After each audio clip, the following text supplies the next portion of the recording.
I'm Dane Young with UGAsports.com, along with my friend Brent Rollins from Pro Football Focus and UGAsports.com, bringing you a special episode where we are trying to determine, can JT Daniels, Georgia's quarterback, win the Heisman Trophy? And if you look at the odds, he is up there pretty high in those. Brent, how are you doing? Good. Summer is going well. Very busy. A lot busier than normal, I think, with kids now in high school and rising ninth grader and an eighth grader who are doing a lot of summer sports. But other than that, ready for football season. Youth football never stops for a coach like you, so I know your brain has been in schemes and learning, and that happens for at all different levels. One thing we do want to kind of begin with is identify the parameters of recent Heisman Trophy winners. We think that that can help inform and predict the future of who's most likely to win a Heisman Trophy. So if you're watching along with us on YouTube, I'm going to share my screen, and that will guide us a little bit further as I try to find. There we go.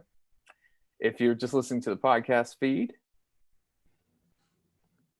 let's apologies, I'm making sure I have the right thing pulled up here. There we go. You see this, Brent? Yep. Okay, so this is our recent Heisman Trophy winners. I will say them aloud just for the audio-only people. Most recently, Devontae Smith from Alabama, as many Georgia fans know, a one-time Georgia commit. That's a little salt in the wound, I'm sure. There was Joe Burrow in 2019, quarterback from LSU. 2018 was Kyler Murray from Oklahoma. Also from Oklahoma, 2017, Baker Mayfield. I think the outlier in this group is Lamar Jackson in 2016, the team that was not in playoff contention, a guy that really just had the stats that you could not turn away from voting him number one. Although both running and throwing for him. Absolutely. But I will say, along with in this era with Lamar Jackson and in the previous year with Derrick Henry in 2015, there were a couple of years where Deshaun Watson had really valid arguments where he could have taken home 2 Heisman trophies, ends up with 0. 2014, Marcus Mariota, 2013, Jameis Winston. I think that's probably where this modern era with the playoff probably begins, is around that 2013, where we start thinking, okay, as teams need to be higher up in rankings to get a Heisman Trophy. Because if you go back further than that, you're getting Johnny Manziel with Texas A&M. They were never in contention for a title. Robert Griffin III with Baylor. They were a top 10 team, but again, not in contention for a title. Before that, it's almost like a different era of college football. So the primary area that I focus on is Jameis Winston to Devontae Smith. I think that's appropriate, and especially and even the last when you look at the last 5 years, you have all first round picks, and 3 of those were number 1 overall picks.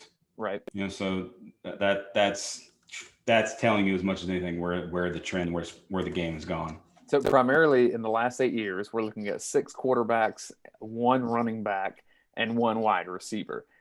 The main argument that I would make in terms of the Heisman Trophy is that it's more difficult than ever for a running back to win that award. Yes, 100%. The game is passing driven, and because now the better teams are having the better quarterbacks, and those quarterbacks are putting up stats, the running back part of that has suffered. I mean, Alabama with Henry was a unique one. But yes, I would agree that, and even as colleges don't really, they've kind of gone more to the NFL 2-back type system, and they don't just lean massively heavily on one guy. That also has impacted it greatly. And if there was a running back that would be able to win it, it would be someone like Najee Harris at Alabama last season, and it was his teammate Devontae Smith that ends up winning it. I think even though running backs are less likely than ever to win it, at least from recent memory, I think we can say that it's more likely that receivers can work their way to be involved in that game. Because in a normal season, or traditionally based on this list, it would have been Mac Jones as the Heisman winner. But it was Devontae Smith, and that is a very unique outlier to me, one that I'm curious to see if it's a precedent for the future. And you notice, and the biggest thing there was you had Waddle go down. Mac was consistently great throughout, but you had Waddle go down, and Smith still, he even further elevated his game, put up more numbers once Waddle went down. And I think that vaulted him in a very unique year. And plus, there's at some point, maybe somebody gets tired of quarterbacks just winning the whatever you're like, hey, I can give it to a different guy. Sure, go for it. The other thing that you look at this and you say, all right, of these previous 8, I only see the one in Lamar Jackson that wasn't in playoff contention or national championship contention. We're legit in the playoff. Or absolutely, whether they're so to me that says you have to be on a team that's competing for a title. It's not enough to be on a top 10 team. You need to be top 4 at minimum. I think top 6 where you're in the hunt to get in that conversation. So that's kind of where I want to shift this a little bit. And I'm changing my page here to national championship odds according to sportsbetting.ag. There's a ton of different books out there that have different odds. Right now, Alabama would be the favorite according to this site. Clemson up there, Oklahoma, Ohio State, and Georgia.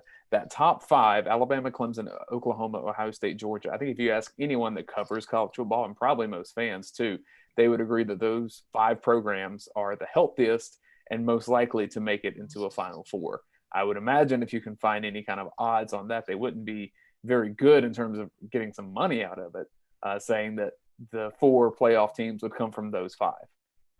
So do you agree with that assessment that those 5 programs are probably the top of the heap in college football? That and when you think about in the end, betting, the odds makers always know what they're doing.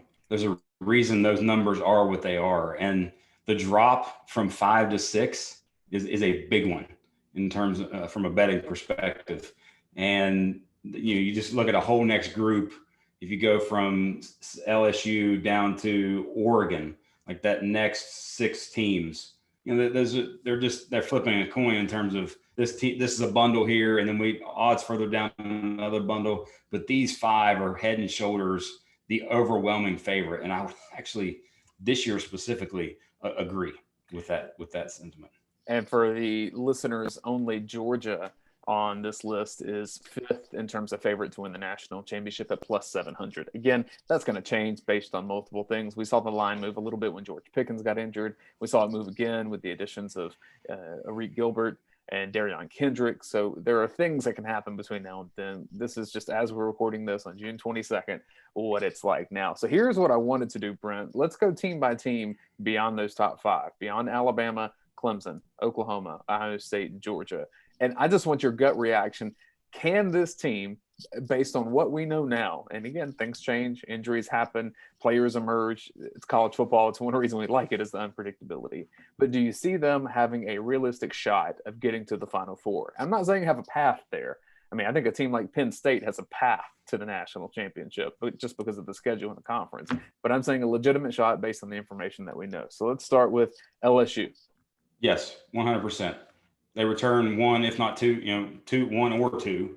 Whoever's going to start at quarterback for them, they return a quarterback, new defensive coordinator, elite talent at cornerback, a few, one elite receiver, and a lot of other talent that we know they have offensively. Yes, they can. I agree with you. Staying in the SEC, Texas A&M. A&M's the interesting one because I think if you look at everything outside of the quarterback position, yes, you would say 100% yes, that they could win the West and even be in the SEC championship, but you don't know about the quarterback position for them. One guy has played that position entirely for the past 4 years. So until you see that, it's in the air to me. The other thing is Jimbo Fisher's offensive system is not really one that lends itself to flashy offensive playmakers. It's a bit more conservative. Obviously, it worked at Florida State, and Jameis Winston won a Heisman, so I don't want to say it's not possible, but I'm saying it's a bit more old school football. Let's get a couple tight ends.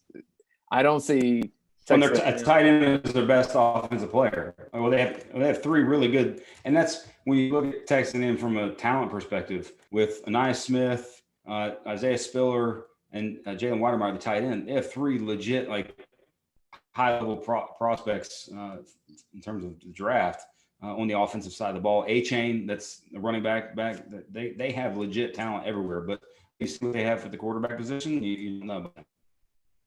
I guess we'll call that a maybe. Yes. I think we're kind of hedging on them. They're deserving of being in that group, I think.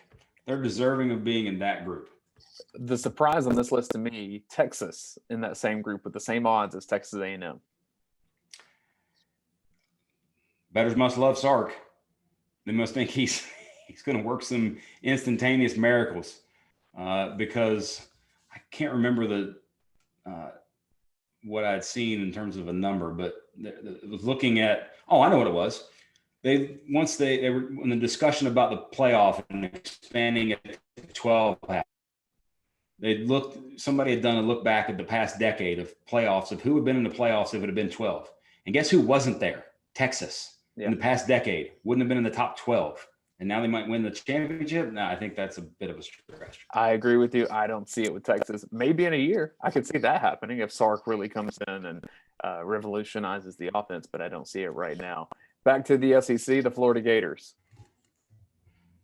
I don't see that from the standpoint. I just think their overall talent level. I think while Mullen's coaching and his offensive system is proven to be, a point scoring system, I don't think their overall talent lends itself to, being 12-1 in the playoff type contention. I think they're going to still stumble. And plus their schedule they have Alabama and LSU this year, plus Georgia. So, their schedule is not a lot of fun this year. And replacing so many playmakers on offense. That's going to be tough for Dan Mullen. Florida always has playmakers on the edge, but you don't replace a Kyle Pitts. It just doesn't happen.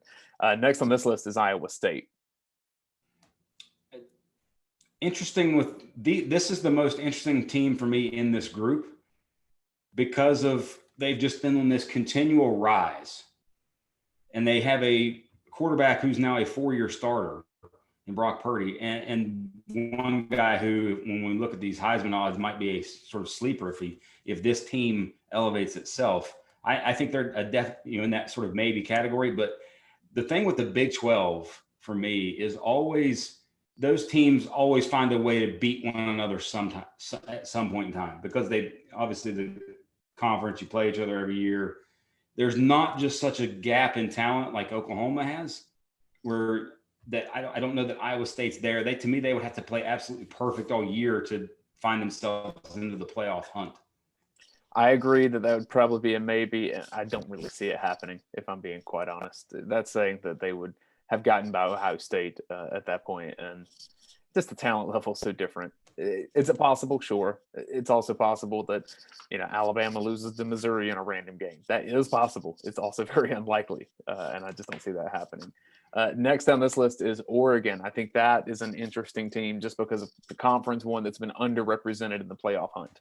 Yes, and they have talent, and they've recruited at a very high level recently. Number one type player, Kayvon Thibodeau is a guy that is just going to be an absolute game wrecker for them. What do they get at quarterback with Anthony Brown?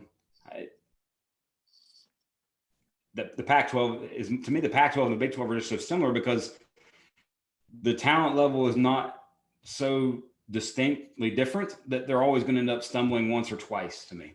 Mm-hmm. North Carolina, an interesting team, because we know that if you start projecting ahead to first round picks for quarterbacks in the NFL in 2022, Sam Howell's name pops up. So does that mean that he'll also pop up in the Heisman odds? Yeah, I think you're definitely going to see him up there in terms of Heisman odds. But did lose both running backs, receivers are gone. You got a lot of replacement in terms of the weapons part of that for them. But if they have a great season and find themselves with a chance to win the ACC at the end and a chance to beat Clemson in the end, maybe. But them and then the rest of this group down, there's just way too many, I guess, crazy things has to happen for this, this group lower to be in a true national championship type hunt to me. Yeah, and this group, hunt. The most notable that I haven't mentioned so far, I would say Notre Dame, just because history of making it into the playoff. But again, there is some Notre Dame fatigue because of the performances in the playoff. USC, again, that to me, USC and North Carolina, very similar spots where you're not the favorite to win your conference. You have a quarterback that's going to be in the first round pick discussion next season. So maybe Slovis is good enough to get in the Heisman race. I don't see USC having the horses to last a full season and avoid one or two upsets along the way. And I think their margin for error would be very slim based on the reputation in recent years. Yes, I would agree. The other two are in the state of Florida. Miami, De'Aaron King is very high on odds for Heisman. Again, I don't see Miami kind of the same spot as North Carolina. Could they step up and beat a Clemson? Sure, maybe. Could they do it twice? I definitely don't think that's the case. And the last I would say, and I don't even really see them on this list so far, would be someone like a UCF. Cincinnati. I mean, Cincinnati, if you're looking at non-Power 5 in terms of possibilities, they're going to start the season ranked pretty high. And I think that's going to help them with Ritter returning and a lot of other talent that they have returning. But the rest of that group, no, it's not happening. All right, so at least not from a national championship perspective. As far as I see, we added 2 teams, and then if you want to have North Carolina in there, fine. But Alabama, Clemson, Georgia, Ohio State, Oklahoma, LSU, Oregon, and maybe North Carolina. I really don't see North Carolina making a title run for sure. Could they make the playoff, I guess? It sounds like you think they don't have the playmakers to probably get that far. I don't foresee that, no. All right, so that means that whole exercise, we started with 5 teams, we added 2. And I don't believe in Oregon in terms of a national scale. It's more just because of the schedule and conference. I agree. All right, so if you agree with that, we can cross off Oregon a little bit too, just for this exercise. The only team we added was LSU. So this is, I think, where this gets fun. Let's go back and show these Heisman winners one more time. So we're talking quarterbacks, and we're talking a standout wide receiver that doesn't share a ton of the load. And that's going to have to be very small and isolated. So if we go back to the Heisman odds as we have listed right now, the 3 or 4 that you see at the top, it tends to be a 3 that have separated themselves just based on odds makers. Spencer Rattler at Oklahoma, Bryce Young, quarterback at Alabama, DJ Uiagalelei, quarterback at Clemson. If you were just picking, I'm not saying based on odds or anything right now, but if you were just picking most likely player in your eyes to win the Heisman Trophy, as we discuss this on June 22nd, who would it be? It would be Rattler. I mean, and obviously he's at the top, and it's easy pick to make because he's at the top. But I just feel this season that Oklahoma, because of a lot of the additions they've made in the transfer portal and just their overall talent, especially defensively, now they have some talent. I think they're just going to roll through the Big 12. And obviously, as we've seen with past Oklahoma quarterback, the numbers are going to be there. He's going to put up video game type numbers. I mean, when you look at Baker in 17, he was at 70% completion, 4,600 yards, 43 touchdowns. Kyler, 69%, 4,400 yards, 42 touchdowns in addition to all the running stuff. Rattler, to me, is going to have those type of numbers, and that's going to put you in the square point. And that's why he's the favorite. Sure. I would probably go Uiagalelei, and some of that's just because I've been more impressed with it's a small sample size. Trust me, I get it. He's played virtually 2 games of college football. But I just liked what I saw in terms of overall ability from him. Oh, he has number 1 pick written all over him. More so, I think. Not next year, but the following year. The ability, sure, but he didn't make as many mistakes as most true freshmen do. And I see Rattler throwing a decent amount of interceptions. And so I definitely think that there'll be more opportunities for Rattler to put up big numbers. But I also think there's more opportunities for him to make some of the mistakes that become critical when you start parsing the numbers here. And what will be fascinating is looking at these odds right now, sort of screenshotting it. And then on September, whatever it is, after Georgia plays Clemson, and how those odds change based upon the outcome of that game. Because that game, to me, will swing a lot of these odds and put one of those 2 guys directly at the lead in the conversation because it's week 1. I'm writing down the quarterbacks here for each of the teams that we've talked about. And they're all up here on this list if you're watching on YouTube as well. But just for my purposes, we're looking at Bryce Young, Alabama, DJ Uiagalelei, Clemson, JT Daniels, Georgia. We've got CJ Stroud, Ohio State, and Spencer Rattler, Oklahoma. If we're adding LSU to this group, from everything that I'm hearing, it's Max Johnson that will be the starter. I don't know if that sticks. There is Brennan out there. Brennan was well. Really good. Brennan was really good in this small sample that he had a year ago before he got hurt. Frankly, I think a Brennan would have a better chance to win a Heisman Trophy because I like his deep throws better than Johnson. Frankly, I don't think either of them would win the Heisman Trophy. You don't see their names on here, but it does bring up an interesting point. Those top 5 teams that we've talked about are the most healthy programs. It's worth it to take a look at their backup quarterbacks. If you just want to have some insane odds and you can get someone to take the bet, maybe someone like a Caleb Williams at Oklahoma. Yes. If something were to happen to Radler, if he were to get injured. We've heard great things about Williams. You look at Georgia, I don't see as much there if it's Carson Beck or even a Brock Vandegrift, Stetson Bennett. I don't see any of those guys, especially this season, winning a Heisman. That's not projecting anything forward. In terms of, you just start looking at backups, if there were going to be a backup at one of those top 5 teams that would have a chance should injury occur, I think Oklahoma is probably the best shot there. Yes, I would agree. So, I think Caleb Williams, if you had $20 and you had someone that just wanted to give you odds on that, yeah, I would think that would be a 10,000 to 1 kind of thing. It would be up there in terms of odds, that's for sure. Otherwise, do you see any receivers from these 6 teams that you would? I think if you look at Alabama, you're talking John Mechie. Yes, and the one that I think of with all these is Justin Ross coming back for Clemson, if he's able to, and if he's starts game 1, and say he has 180 yards receiving and 2 or 3 touchdowns in that first game against Georgia, that puts him square into this conversation. And that would be Ohio State has too many. They have too many good ones. Like Olave, Wilson, they have too many good ones for one to stand out. And I think with Pickens out, Georgia's in that same boat. Yes. They're going to be spread the ball. They're going to have a bunch of guys, much like Florida was a year ago. As great as Pitts was, he didn't have, he had 800 yards or so receiving. It wasn't like he put up monster numbers because they spread the wealth so much. And I think that's what Georgia's going to be offensively, where you have a lot of guys producing as opposed to 2 or 3 singular or 2 or 3, head and shoulders above from a statistics standpoint. So if we're looking for the dominant receiver with numbers, my brain goes to Kayshon Boutte at LSU because he was virtually unstoppable, even with their rotating quarterbacks at the end of last season.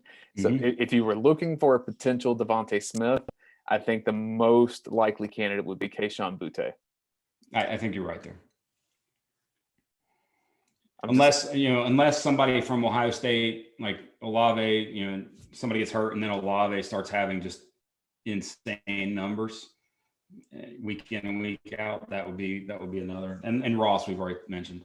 And I don't think it's worth it to mention, but if you were looking just individual talent at a position, I don't think a Derek Stingley is good enough, consistent enough to go get his name in a Heisman race or anything like that. But he'd have to have an interception every week, multiple touchdown returns, a punt return touchdown, that kind of thing. And they're not going to have him on kick return. There's no reason for that. So, if you're looking at that, you're looking at quarterbacks plus, the 6 quarterbacks we talked about, plus Boutte and Ross. So here's the ultimate question, because it's the title of this video here on our YouTube channel and our podcast feed. Can JT Daniels win the Heisman Trophy? Yes, but. and the but for me is you're going to have to do things from a pass play percentage and how you operate offensively that you necessarily haven't done in the past to push his numbers into a different stratosphere. Because even if you look at his 4-game sample from a season ago, 67% completion, a little over 1,200 yards, 10 touchdowns, 2 interceptions. Obviously, if you extrapolate that out times 3, you're looking at right around 3,700 yards, 30 touchdowns, 6 picks. That's not getting you into the Heisman conversation. That's getting you into the undefeated or possibly undefeated, really good playoff contention, but it's not necessarily putting you square in that. Unless he goes and puts up 4 hundo and 4 TDs against Clemson, and then some of those numbers maybe level off a little bit as the season starts to move on. But if he has, that's why I thought earlier that snapshot pre-game and then after that first game with Georgia and Clemson, if one of those guys has an absolutely monster game, in addition to their team winning, I think that puts one of those two as 1B to the 1A because of Rattler and the numbers that he's going to put up. I think yes, but is such a good answer. But my reasoning's a bit different, and I think you'll agree with it though. I think it's that the expectation on Daniels is a bit unfair based on his production at this point. He did not play the best teams in his 4 games last season. It's going to be a bit of a different road. He's without his top receiver, although the talent around him is unquestioned.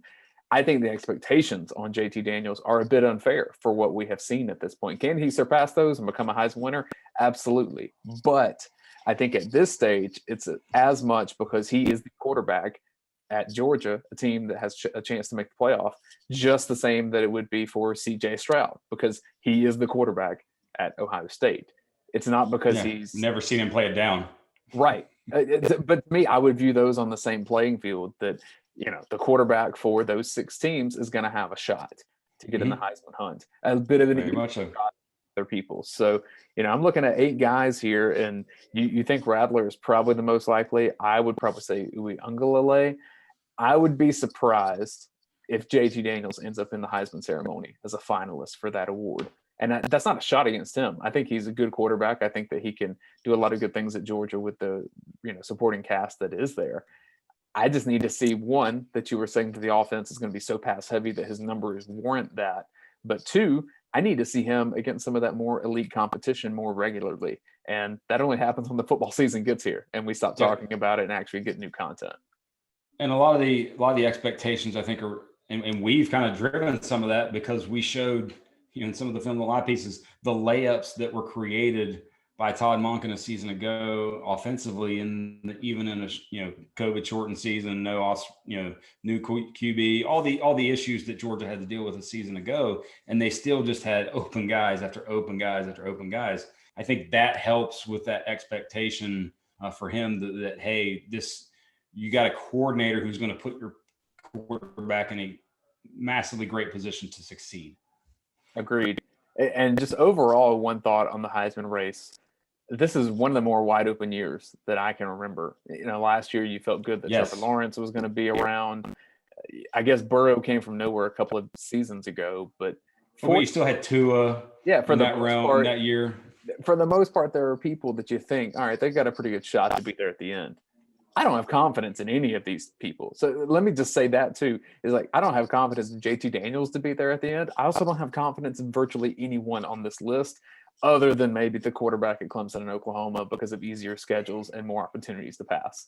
Yes. And they're often, both of those offenses are so quarterback heavy in terms of, the statistics and you've just seen it time and time again, and it's going to be there. And like, to me, you can pencil in Clemson as the ACC winner. I would borderline write it in pen or Sharpie that Oklahoma wins the Big 12, barring some other issues. So, but that Ohio State now, if you're looking at sleepers, one for me that if he comes back healthy and has the dynamic season that he started to have a season ago was Michael Penix at Indiana.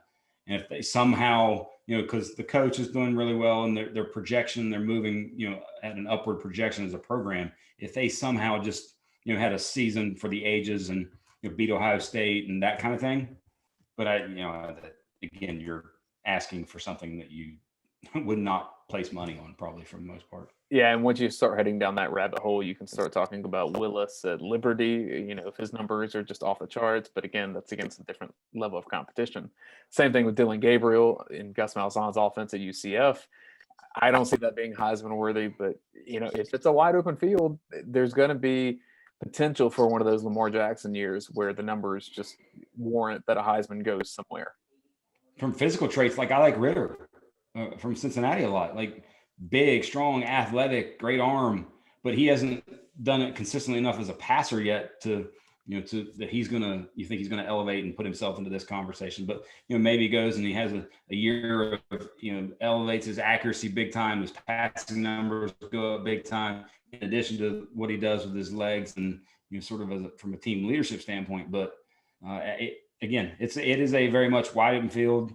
I think the college football in the playoff is very much shrunk to those 5 teams this year, just because I think the total talent from those teams is going to be much greater than others. But like you said, this from a Heisman standpoint, this is very much a wide open year. And 2 programs to watch. Just I don't think for Heisman this year, but just because of who their head coaches are, Ole Miss and Texas. I would imagine that those 2 programs are likely to begin to develop quarterbacks that get in the Heisman race more often, similar to what Oklahoma has done. They have to really improve talent elsewhere to make that happen. But could Matt Corral end up in the Heisman final group? Sure. I think that's possible. Very possible, actually. Do I think he'll win it? I really doubt. And he's somebody we didn't talk about, someone we didn't bring up the entire time, just because of the talent, that team, and the sort of the overall part of that team just not being where it needs to be competitive within the SEC West right now.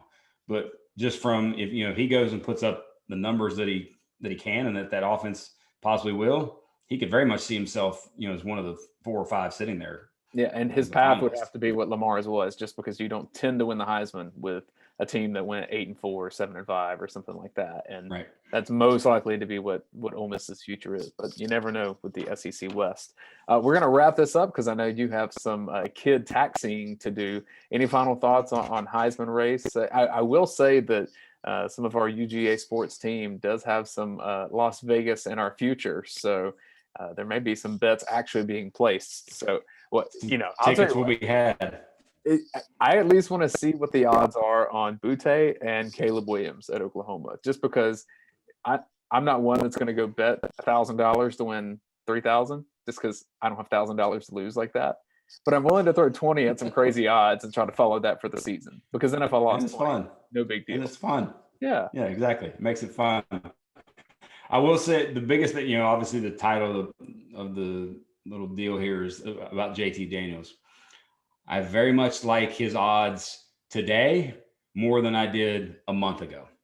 Having Gilbert in tow, because I think he's going to unlock some things for them offensively that, to help replace the Pickens loss, that, JT now is going to put up some even bigger numbers, I think, than possibly he would without him being there. I think one thing that hurts Daniels, if I go back to the recent quarterbacks that have won, Burrow, Murray, Mayfield, Jackson, Mariota, and if you want to include Winston, fine, but not at this point, it doesn't work as well. All those guys could run a little bit, and JT Daniels, he's not going to be mobile enough to put up running numbers. So that means his passing stats have to be so pristine that there's really no way you can't give it to him, and that's just so little margin for error. If he does that, fine and dandy. He'll have one of those Burrow years where you're one of the best quarterbacks in college football history. But Burrow was a threat on the ground too. Just think about Mac Jones this season. 77% completion, 4,500 yards, 41 touchdowns, 4 picks, and he didn't win. Like that's just amazing to me. But his receiver did. So, yeah. Maybe that's a team award at that point. And maybe a Georgia receiver steps up and becomes that guy.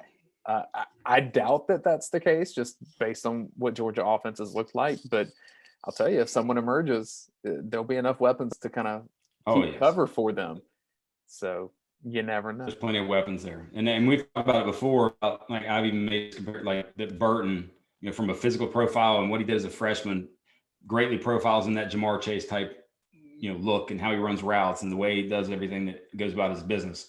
That's going to need to happen. But I will say this: I think if you're a Georgia fan, which most obviously the people that watch this are, you could probably give one iota about JT Daniels winning the Heisman if you beat Clemson, win the SEC, and win it, and are in the playoff and have those things. Heisman, whatever. We're in the spot to win the whole thing, and if that's the case, many probably will not much care.